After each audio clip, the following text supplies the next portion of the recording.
Como agua para chocolate, de Laura Esquivel. Abril. Mole de guajolote con almendra y ajonjolí. Ingredientes: una taza de natas, 6 huevos, canela, almíbar. Manera de hacerse: después de 2 días de matado el guajolote, se limpia y se pone a cocer con sal.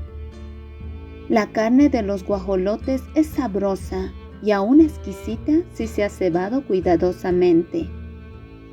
Esto se logra teniendo a las aves en corrales limpios con grano y agua en abundancia.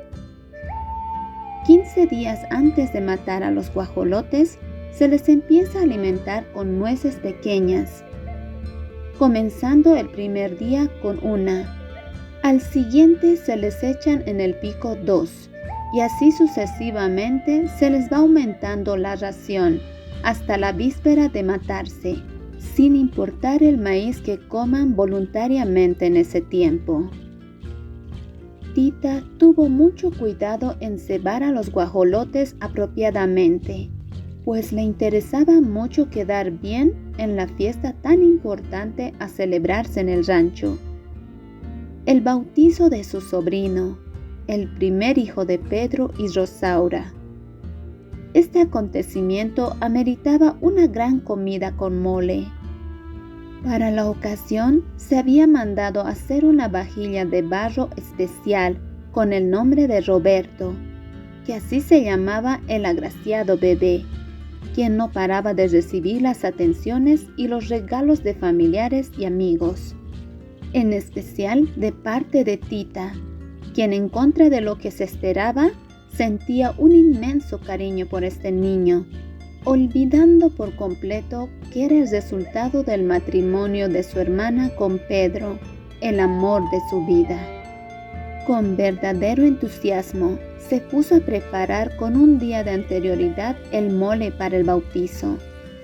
Pedro la escuchaba desde la sala, experimentando una nueva sensación para él. El sonido de las ollas al chocar unas con otras, el olor de las almendras dorándose en el comal, la melodiosa voz de Tita, que cantaba mientras cocinaba, habían despertado su instinto sexual.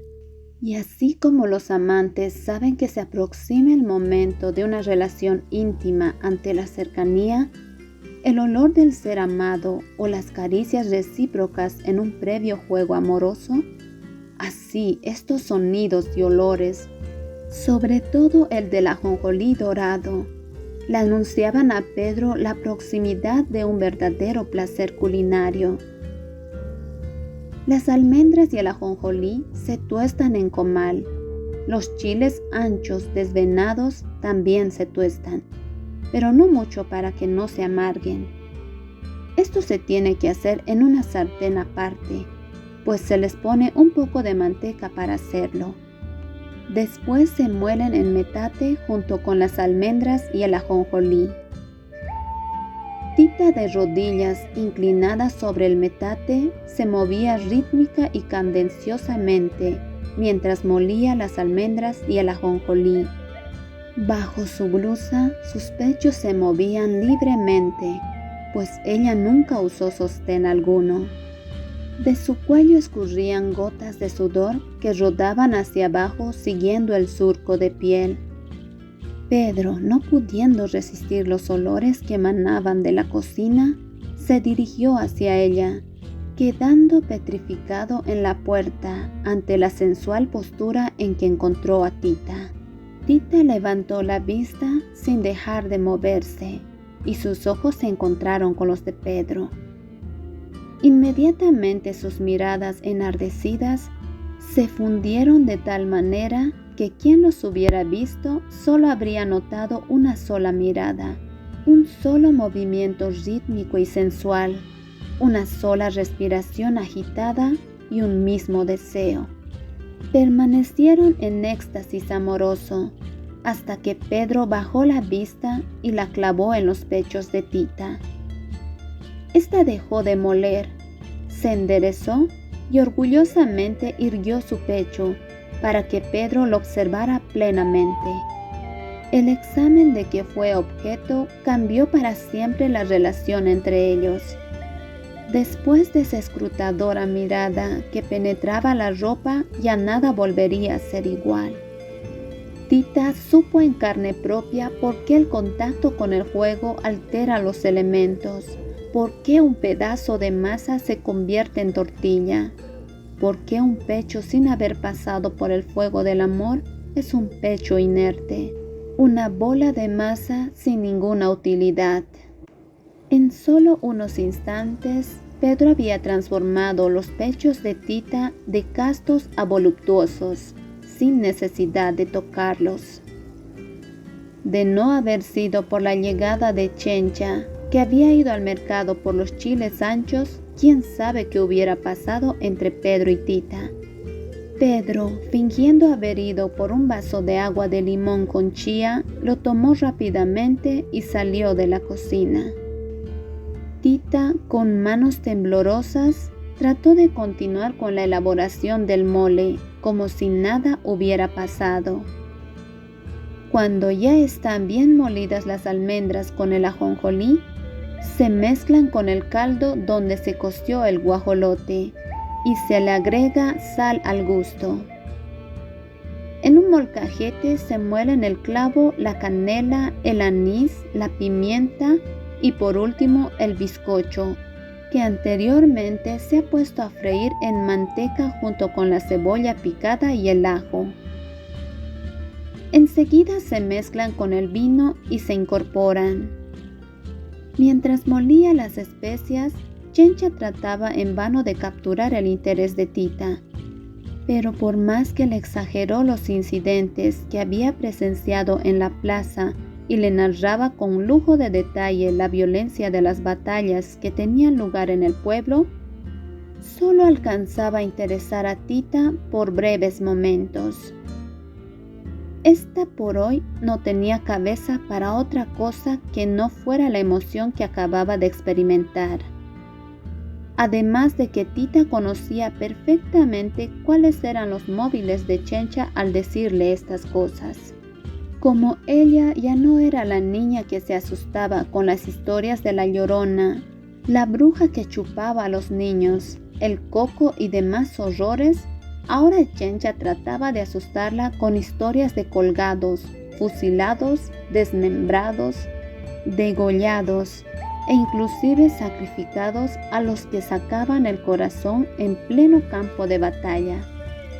En otro momento le hubiera gustado caer en el sortilegio de la graciosa narrativa de Chencha y terminar por creerle sus mentiras, inclusive la de que a Pancho Villa le llevaban los corazones sangrantes de sus enemigos para que se los comiera, pero no ahora. La mirada de Pedro le había hecho recuperar la confianza en el amor que éste le profesaba. Había pasado meses envenenada con la idea de que o Pedro le había mentido el día de la boda al declararle su amor solo para no hacerla sufrir, o que con el tiempo Pedro realmente se había enamorado de Rosaura. Esta inseguridad había nacido cuando él inexplicablemente había dejado de festejarle sus platillos. Tita se esmeraba con angustia en cocinar cada día mejor. Desesperada por las noches, obviamente después de tejer un buen tramo de su colcha, inventaba una nueva receta con la intención de recuperar la relación que entre ella y Pedro había surgido a través de la comida.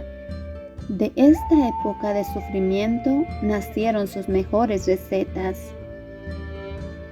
Y así como un poeta juega con las palabras, así ella jugaba a su antojo con los ingredientes y con las cantidades, obteniendo resultados fenomenales. Pero nada, todos sus esfuerzos eran en vano. No lograba arrancar de los labios de Pedro una sola palabra de aprobación. Lo que no sabía es que mamá Elena le había pedido a Pedro que se abstuviera de elogiar la comida, pues Rosaura de por sí sufría de inseguridad por estar gorda y deforme a causa de su embarazo, como para encima de todo tener que soportar los cumplidos que él le hacía a Tita, de lo delicioso que ella cocinaba. Qué sola se sintió Tita en esa época. Extrañaba tanto a Nacha. Odiaba a todos, inclusive a Pedro. Estaba convencida de que nunca volvería a querer a nadie mientras viviera. Claro que todas esas convicciones se esfumaron en cuanto recibió en sus propias manos al hijo de Rosaura. Fue una mañana fría de marzo. Ella estaba en el gallinero recogiendo los huevos que las gallinas acababan de poner para utilizarlos en el desayuno. Algunos aún estaban calientes, así que se los metía bajo la blusa, pegándoles al pecho para mitigar el frío crónico que sufría y que últimamente se le había agudizado. Se había levantado antes que nadie como de costumbre, pero hoy lo había hecho media hora antes de lo acostumbrado para empacar una maleta con la ropa de Gertrudis. Quería aprovechar que Nicolás salía de viaje a recoger un ganado para pedirle que por favor se la hiciera llegar a su hermana. Por supuesto, esto lo hacía a escondidas de su madre. Tita decidió enviársela, pues no se le quitaba de la mente la idea de que Gertrudis seguía desnuda. Tita se negaba a aceptar como cierto que esto fuera porque el trabajo de su hermana en el burdel de la frontera así lo requería, sino más bien porque no tenía ropa que ponerse. Rápidamente le dio a Nicolás la maleta con la ropa y un sobre con las señas del antro donde posiblemente encontraría a Gertrudis, y regresó a hacerse cargo de sus labores. De pronto escuchó a Pedro preparar la carretela. Le extrañó que lo hiciera a tan temprana hora, pero al ver la luz del sol se dio cuenta de que ya era tardísimo y que empacarle a Gertrudis junto con su ropa parte de su pasado le había tomado más tiempo del que se había imaginado. No le fue fácil meter en la maleta el día en que hicieron su primera comunión las tres juntas. La vela, el libro y la foto afuera de la iglesia cupieron muy bien, pero no así el sabor de los tamales y el atole que Nacha les había preparado y que habían comido después en compañía de sus amigos y familiares.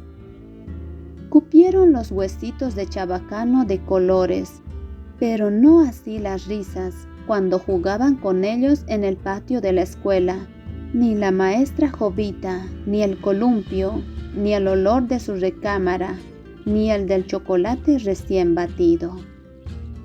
Lo bueno es que tampoco cupieron las palizas y los regaños de mamá Elena, pues Tita cerró muy fuerte la maleta antes de que se fueran a colar. Salió al patio justo en el momento en que Pedro le gritaba buscándola con desesperación. Tenía que ir a Eagle Pass por el Dr. Brown, que era el médico de la familia, y no la encontraba por ningún lado. Rosaura había empezado con los dolores de parto. Pedro le encargó que por favor la atendiera mientras él volvía. Tita era la única que podía hacerlo. En esta casa no quedaba nadie. Mamá Elena y Chencha se habían ido al mercado con el propósito de abastecer la despensa, pues esperaban el nacimiento de un momento a otro y no querían que faltara en casa ningún artículo que fuera indispensable en estos casos. No habían podido hacerlo antes, pues la llegada de los federales y su peligrosa estancia en el pueblo se lo había impedido. No supieron al salir que el arribo del niño ocurriría más pronto de lo que pensaban, pues en cuanto se fueron, Rosaura había empezado con el trabajo del parto. A Tita entonces no le quedó otra que ir al lado de su hermana para acompañarla, con la esperanza de que fuera por poco tiempo. No tenía ningún interés en conocer al niño o niña o lo que fuera.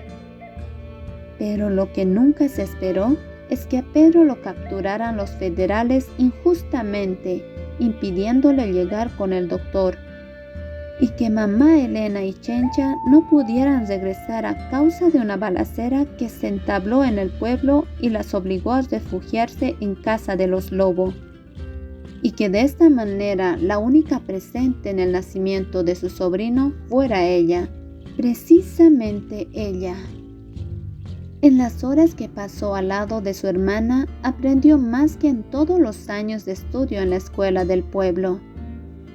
Renegó como nunca de sus maestros y de su mamá por no haberle dicho en ninguna ocasión lo que se tenía que hacer en un parto. ¿De qué le servía en ese momento saber los nombres de los planetas y el manual de Carreño de pe a pa si su hermana estaba a punto de morir y ella no podía ayudarla? Rosaura había engordado 30 kilos durante el embarazo, lo cual dificultaba aún más su trabajo de parto como primeriza. Dejando de lado la excesiva gordura de su hermana, Tita notó que a su hermana se le estaba hinchando descomunalmente el cuerpo. Primero fueron los pies y después la cara y las manos. Tita le limpiaba el sudor de la frente y trataba de animarla, pero Rosaura parecía no escucharla. Tita había visto nacer algunos animales, pero esas experiencias de nada le servían en estos momentos. En aquellas ocasiones solo había estado de espectadora. Los animales sabían muy bien lo que tenían que hacer, en cambio ella no sabía nada de nada. Tenía preparadas sábanas, agua caliente y unas tijeras esterilizadas. Sabía que tenía que cortar el cordón umbilical, pero no sabía cómo ni cuándo y a qué altura. Sabía que había que darle una serie de atenciones a la criatura en cuanto arribara a este mundo, pero no sabía cuáles. Lo único que sabía es que primero tenía que nacer, y no tenía para cuándo. Tita se asomaba entre las piernas de su hermana con frecuencia, y nada. Solo un túnel oscuro, silencioso, profundo. Tita, arrodillada frente a Rosaura con gran desesperación, pidió a Nacha que la iluminara en estos momentos. Si era posible que le dictara algunas recetas de cocina, también era posible que le ayudara en este difícil trance. Alguien tenía que asistir a Rosaura desde el más allá, porque los del más acá no tenían manera. No supo por cuánto tiempo rezó de hinojos, pero cuando por fin despegó los párpados, el oscuro túnel de un momento a otro se transformó por completo en un río rojo, en un volcán impetuoso, en un desgarramiento de papel. La carne de su hermana se abría para dar paso a la vida. Tita no olvidaría nunca ese sonido ni la imagen de la cabeza de su sobrino saliendo triunfante de su lucha por vivir. No era una cabeza bella, más bien tenía forma de un piloncillo, debido a la presión a que sus huesos estuvieron sometidos por tantas horas. Pero a Tita le pareció la más hermosa de todas las que había visto en su vida. El llanto del niño invadió todos los espacios vacíos dentro del corazón de Tita. Supo entonces que amaba nuevamente a la vida, a ese niño, a Pedro, inclusive a su hermana odiada por tanto tiempo. Tomó al niño entre sus manos, se lo llevó a Rosaura y juntas lloraron un rato abrazadas a él. Después, siguiendo las instrucciones que Nacha le daba al oído, supo perfectamente todos los pasos que tenía que seguir. Cortar el cordón umbilical en el lugar y momento preciso. Limpiar el cuerpo del niño con aceite de almendras dulces. Fajarle el ombligo y vestirlo. Sin ningún problema supo cómo ponerle primero la camiseta y la camisa, luego el fajero en el ombligo, luego el pañal de manta de cielo, luego el de ojo de pájaro, luego la franela para cubrirle las piernas, luego la chambrita, luego los calcetines y los zapatos. Y por último, utilizando una cobija de felpa, le cruzó las manos sobre el pecho para que no se fuera a rasguñar la cara. Cuando por la noche llegaron mamá Elena y Chencha acompañada de los lobos, se admiraron del profesional trabajo que Tita realizó. Envuelto como taco, el niño dormía tranquilamente. Pedro no llegó con el Dr. Brown hasta el día siguiente, después de que lo dejaron en libertad. Su retorno tranquilizó a todos. Temían por su vida. Ahora solo les quedaba la preocupación por la salud de Rosaura, que aún estaba muy delicada e hinchada. El Dr. Brown la examinó exhaustivamente. Fue entonces que supieron lo peligroso que había estado el parto. Según el doctor, Rosaura sufrió un ataque de eclampsia que la pudo haber matado. Se mostró muy sorprendido de que Tita la hubiera asistido con tanto aplomo y decisión en condiciones tan poco favorables. Bueno, quién sabe qué le llamó más la atención, si el que Tita la hubiera atendido sola y sin tener ninguna experiencia, o el descubrir de pronto que Tita, la niña dientona que él recordaba, se había transformado en una bellísima mujer sin que él lo hubiera notado. Desde la muerte de su esposa 5 años atrás, nunca había vuelto a sentirse atraído hacia una mujer. El doctor, de haber perdido a su cónyuge, prácticamente de recién casados, lo había dejado insensible para el amor todos estos años. Qué extraña sensación le producía el observar a Tita.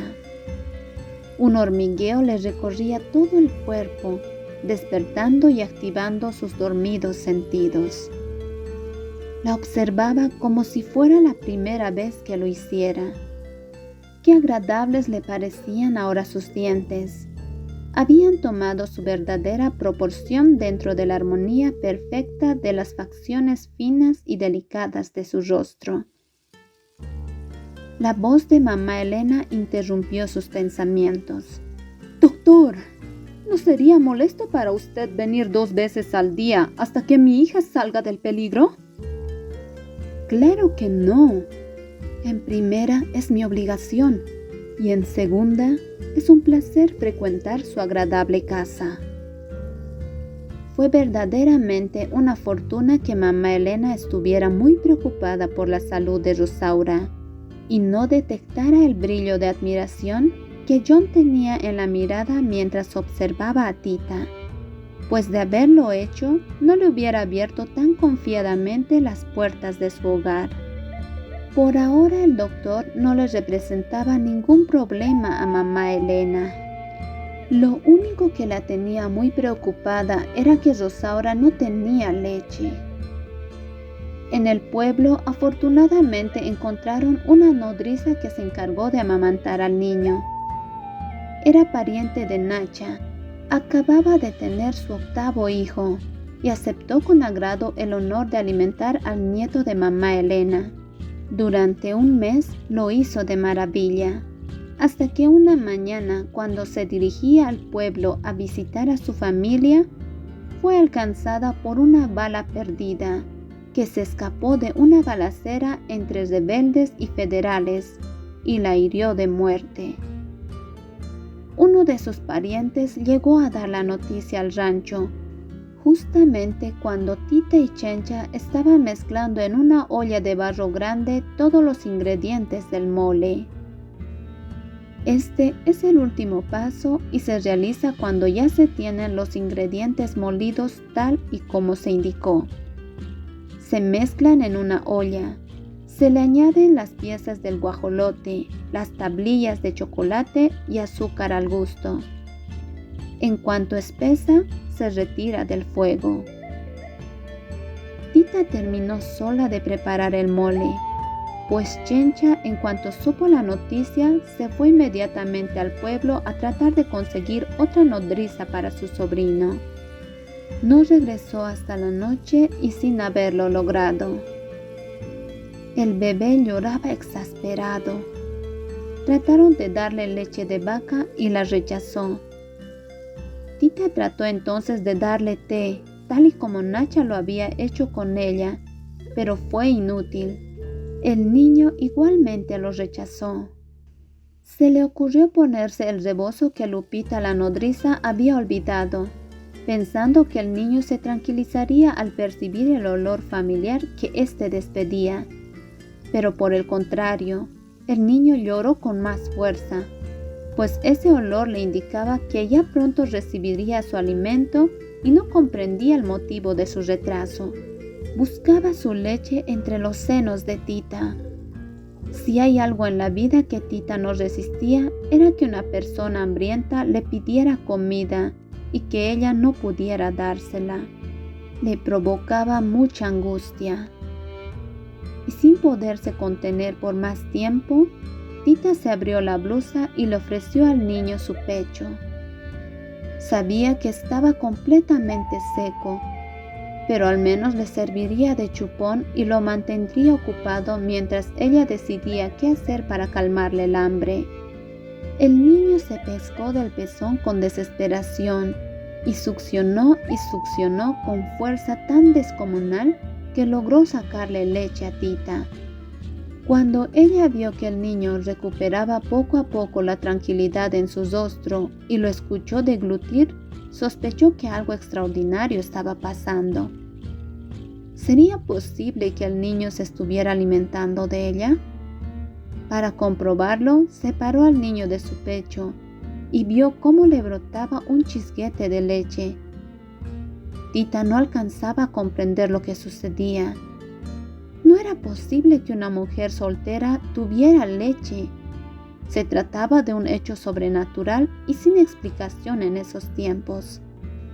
En cuanto el niño sintió que lo separaban de su alimento, empezó a llorar nuevamente. Tita de inmediato lo dejó que se pescara de ella hasta que sació por completo el hambre y se quedó plácidamente dormido como un bendito. Estaba tan absorta en la contemplación del niño que no sintió cuando Pedro entró a la cocina. Tita era en ese momento la misma Ceres personificada, la diosa de la alimentación en pleno. Pedro no se sorprendió en lo más mínimo, ni necesitó recibir una explicación. Embelesado y sonriente, se acercó a ellos. Se inclinó y le dio un beso a Tita en la frente. Tita le quitó al niño el pecho. Ya estaba satisfecho. Entonces los ojos de Pedro contemplaron realmente lo que ya antes había visto a través de la ropa: los senos de Tita. Tita intentó cubrirse con la blusa. Pedro la ayudó en silencio y con gran ternura. Al hacerlo, una serie de sentimientos encontrados se apoderaron de ellos: amor, deseo, ternura, lujuria, vergüenza, temor de verse descubiertos.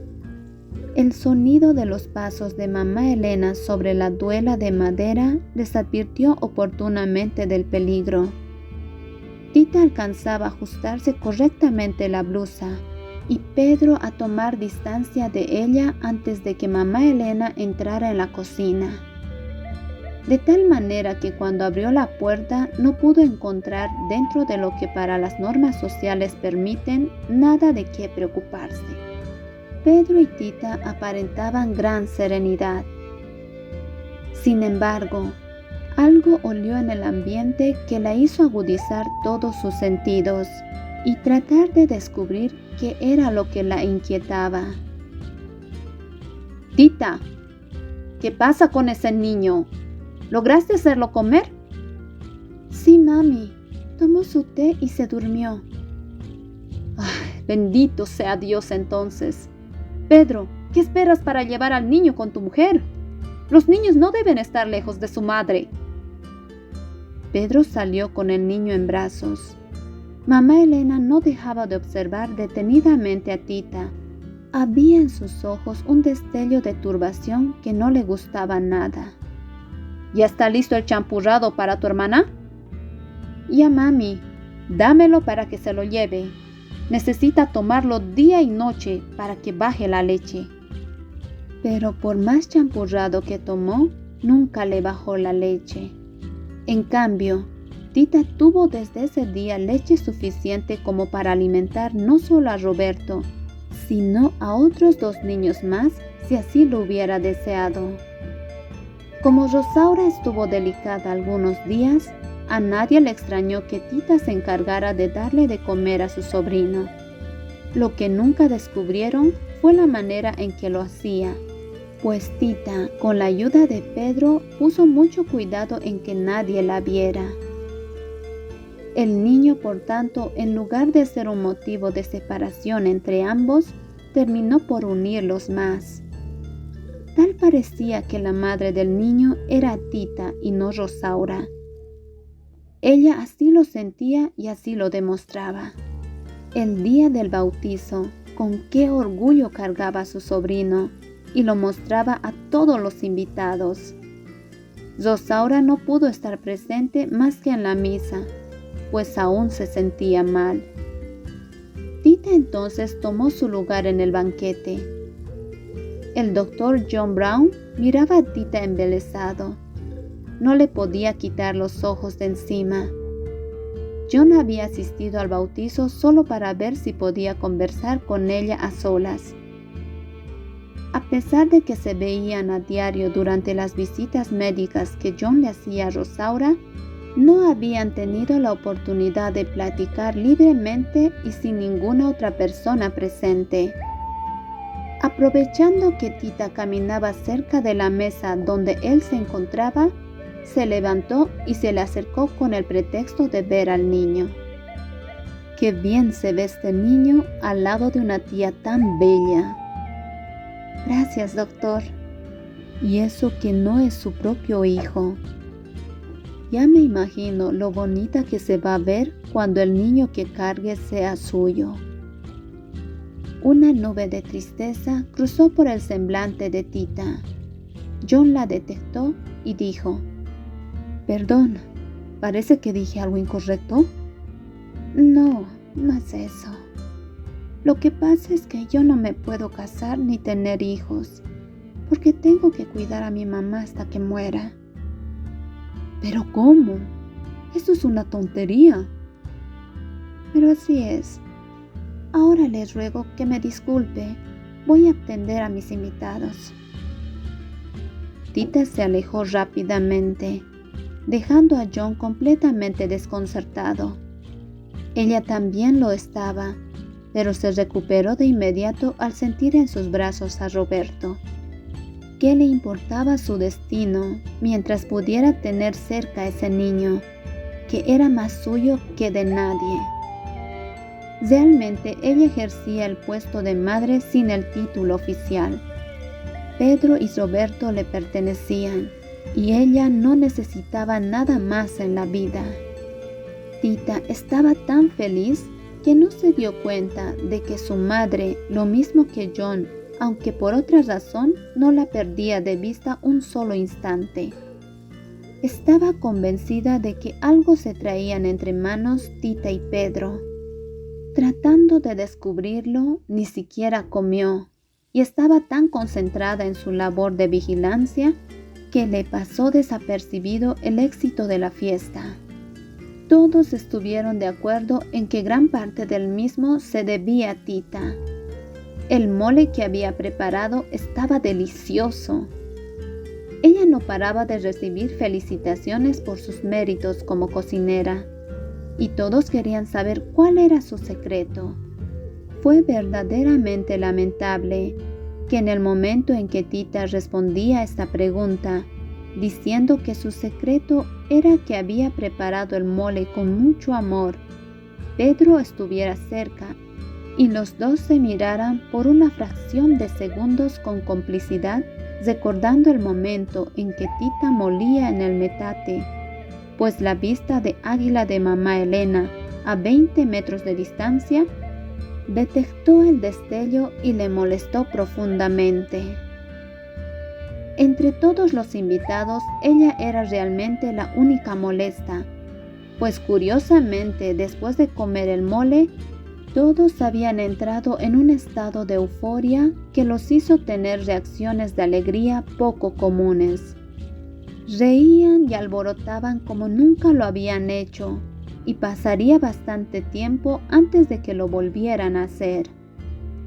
La lucha revolucionaria amenazaba con acarrear hambre y muerte por doquier, pero en esos momentos parecía que todos trataban de olvidar que en el pueblo había muchos balazos. La única que no perdió la compostura fue mamá Elena, que estaba muy ocupada en buscar una solución a su resquemor, y aprovechando un momento en que Tita estaba lo suficientemente cerca como para no perder una sola de las palabras que ella pronunciara, le comentó al padre Ignacio en voz alta: «¿Por cómo se están presentando las cosas, padre? Me preocupa que un día mi hija Rosaura necesite un médico y no lo podamos traer, como el día en que dio a luz. Creo que lo más conveniente sería que en cuanto tenga más fuerzas, se vaya junto con su esposo y su hijito a vivir a San Antonio, Texas, con mi primo. Ahí tendrá mejor atención médica». «Yo no opino lo mismo, doña Elena. Precisamente por cómo está la situación política, usted necesita de un hombre en casa que la defienda». «Nunca lo he necesitado para nada. Sola he podido con el rancho y con mis hijas. Los hombres no son tan importantes para vivir, padre», recalcó. «Ni la revolución es tan peligrosa como la pintan. Peor es el chile y el agua lejos». «No, pues eso sí», respondió riéndose. «Ah, qué doña Elena, siempre tan ocurrente. Y dígame, ¿ya pensó dónde trabajaría Pedro en San Antonio?» «Puede entrar a trabajar como contador en la compañía de mi primo. No tendrá problema, pues habla inglés a la perfección». Las palabras que Tita escuchó resonaron como cañonazos dentro de su cerebro. No podía permitir que esto pasara. No era posible que ahora le quitaran al niño. Tenía que impedirlo a como diera lugar. Por lo pronto, mamá Elena logró arruinarle la fiesta, la primera fiesta que gozaba en su vida.